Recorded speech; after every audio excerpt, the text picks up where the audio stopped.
all'interno di Palazzo Ducale e tra l'altro in maniera un po' informale direi di parlare con i nostri amministratori, in questo caso qui con noi il presidente Piero Frau, in occasione di questo Capodanno. Intanto come passerà questo fine anno?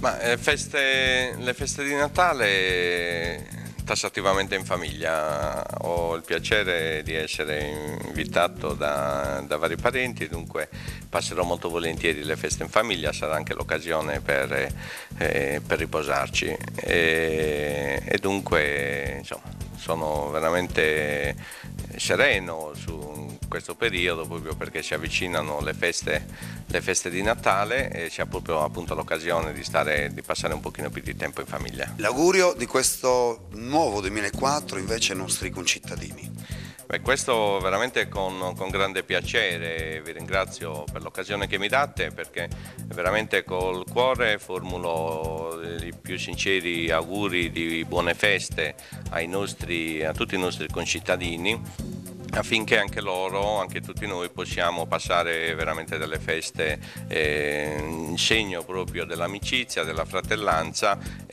con grande piacere proprio stando ognuno di noi con i nostri cari. La ringrazio e buon anno. Questo è un Capodanno un po' particolare, si era già parlato tempo fa di quest'euro che ha impazzato nella nostra nazione e ha portato comunque i costi della vita alle stelle. La Francia comunque a quanto pare è messa peggio di noi.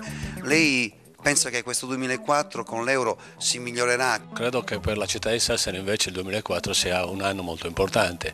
Inizieremo i parcheggi, inizieremo diverse opere pubbliche che la città aspetta da decine di anni e quindi per l'imprenditoria sassarese e sarda ci saranno veramente tante opportunità. Saluti di questo nuovo anno ai nostri concittadini.